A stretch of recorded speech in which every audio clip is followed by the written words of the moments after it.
back. It's election eve for the people of New South Wales. 600,000 people have already cast their vote, with Labor expected to prevail either in their own right or in a minority government. Labor close to unbackable odds with the bookies, with Sportsbet paying $1.15 for Labor and $5.25 for the coalition. But while the focus has been on Dominic Perrottet and Chris Minns, there is another man who is looking to win big tomorrow, and that's New South Wales One Nation leader Mark Latham. At a time when the likes of Matt Kean and other smaller Liberals have caused enormous damage to the Liberal brand, minor parties, including One Nation, are looking to capitalise. Mark Latham joins me now. Mark, you've heard the analysis from the pundits, you've seen the odds from the bookies. What do you expect to happen tomorrow?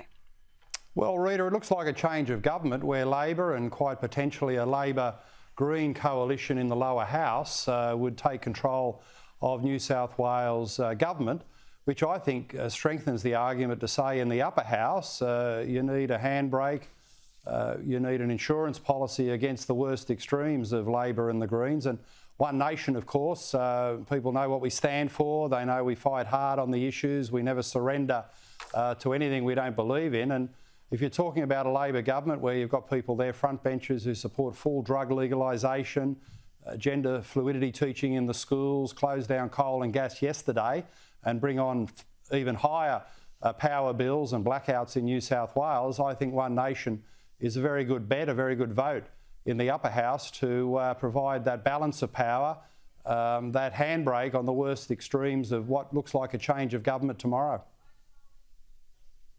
Now, you've said the voters are going to punish the Liberals for the actions of New South Wales Treasurer Matt Kean. What makes you so confident that they'll do that by voting for your party as well as backing Labor in the lower house? Well, I've been on the pre-poll booths in southwest Sydney most of this week, and the feedback overwhelmingly from traditional Liberal Party voters is they don't recognise their party under Matt Kean. They say this is no longer the party of John Howard or Nick Greiner at state level in New South Wales. And 9 out of 10 former Liberal voters voting for One Nation say the reason can be summarised in 2 words: Matt Kean. And why wouldn't they say that? Matt Kean is green everything, green energy, green preferences, green woke politics. He has diverted and debased so far from traditional Liberal and Conservative thinking that, of course, if you become woke, left-wing Green politician as the Deputy Leader, the Treasurer, the Energy Minister in the New South Wales government, then, of course, voters will rebel. They're not going to vote Green. And why should New South Wales have 4 radical left-of-centre parties, the Liberals, the Nationals, Labor and the Greens? Where do Conservative voters go for a bit of common sense, a bit of evidence-based policy solutions? I'm happy to say a lot of them are looking to One Nation as the logical solution. Well, we've even had John Howard in recent days come out in support of nuclear energy and expressing his doubts about climate change policies. You ran against John Howard for Prime Minister when you were Labor leader. Does it feel strange now to be almost on a unity ticket with him on so many issues, whether it's energy policy, whether it's education or the issues around parental rights? Well, politics has changed a lot and these major parties have lurched to the left, and better on a unity ticket with John Howard than Matt Kean, because John Howard's pointing out the obvious. You've got every reason to be sceptical about the climate change agenda. The barrier reef's not being destroyed, it's flourishing. The polar bears haven't died, the ocean levels aren't rising, the islands aren't sinking. We have these mild summers now, particularly here in Sydney. All the alarmism looks like a massive exaggeration. So every reason, based on the evidence, to be sceptical, but most particularly to say that Matt Kean's radical 100% renewable energy plan in just 10 years will obviously drive up electricity prices. We're seeing that particularly through his new $138 million electricity tax, and will lead to blackouts because they haven't got the backup power in place for when the sun's not shining, the wind's not blowing. So John Howard, I'm sure, would have been a supporter of my bill in the New South Wales Parliament to end the New South Wales ban on nuclear energy and uranium mining. Reliable baseload power. And if you do happen to believe in climate change, 0 carbon emissions from nuclear. Also, Albanese saying and telling us that these small modular reactors inside a submarine are perfectly safe. You can stick 8 of them on the Port Kembla Harbour. Why haven't we got them generating much needed baseload power for the New South Wales electricity grid? The energy policy in this country is utterly mad. I'm interested in how you see the media coverage throughout this campaign. You're a former Labor leader. You've got Tanya Mihaluk, who's also former Labor in your party, and yet One Nation is consistently described as far right by much of the media. Do you think the media coverage has impacted on what you can do tomorrow? It has been enormously negative, I would have to say, throughout this campaign for you. Well, not only negative, say at the ABC, Rita, but inherently biased. I am still waiting after 4 years as a New South Wales MP, leader of One Nation, for my first Sydney radio interview. Now, the taxpayers are funding an organisation that basically says Mark Latham has no news value, no opinions, no policies, even in an election campaign, that Sydney ABC radio listeners can hear about. Now, that is a bias that's just off the scale, isn't it? It's off the radar. And I'm not exactly anonymous. I'm not exactly hiding under a rock. I'm not exactly a person who's got nothing to say about important public issues. But the ABC has a direct, shockingly biased veto on One Nation in New South Wales. And there should be an investigation into this outfit. The people who run it should be sacked. They should bring in people who are genuinely politically neutral, go back to news value.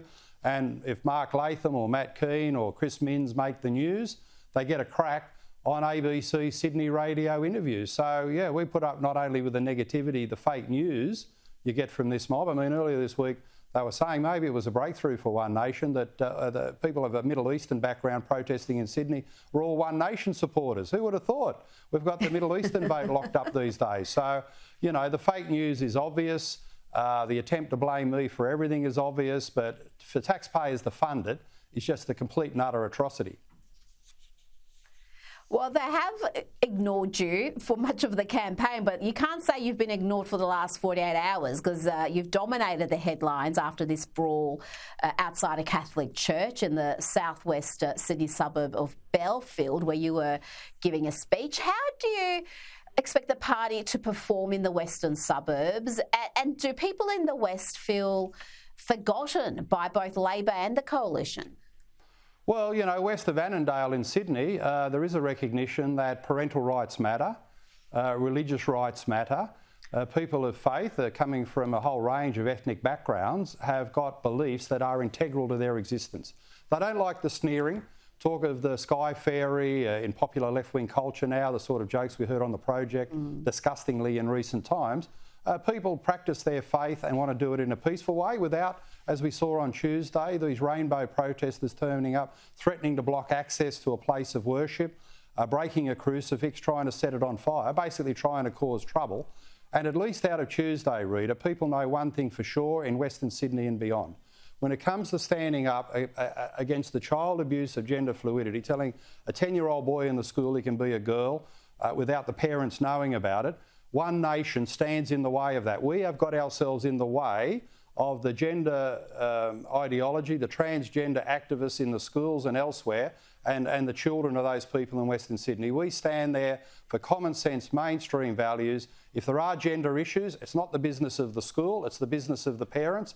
If it requires the involvement of religious leaders to talk to these kids, then that should be freely available instead of what Parental and Minns and Greenwich are supporting here to ban that, to make it illegal. So in terms of mainstream, conventional, decent values, One Nation is there protecting the people in Western Sydney, particularly when it comes to these children and also parental rights. Well, it is an enormous issue. It's an enormous issue for many migrant families, but I would say this is an issue that goes across Labor Liberal lines, and yet there seems to be complete neglect or ignorance about it amongst our political class. Why do you think that is? Why do you think they're so terrified to state a firm position on this when they know the overwhelming majority of the population doesn't buy into this ideology?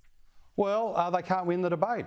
You know, common sense would tell you adults who want to change their gender every other day without hurting anyone else, well, you go for it. My attitude is, if you're an adult You want to be a male one day, a female the next, well, that's your business and no one else's, not the business of a political party, the parliament or the government. But for children, for things that are completely age inappropriate. Age inappropriate. We're seeing it now in public libraries for 3 and 4 year olds, in childcare and preschool for 3 and 4 year olds. For kids that have got no awareness of sexuality and gender and just want to be kids to play, how about the novel approach of teaching them how to read and write and do numbers? For those kids, this stuff is completely age inappropriate. And Rita, I've got to say, I'm full on in politics. I've spent my adult life involved in advocating for certain political positions. But to push my politics upon children is anathema to every instinct in my body. Kids have got to be kids, let them be kids. And for adults to be there in the front of a classroom or in a public library pushing gender and sexuality political concepts upon little kids, I just find to be a very, very disturbing and sick practice. Mark Latham, thank you so much for joining me tonight.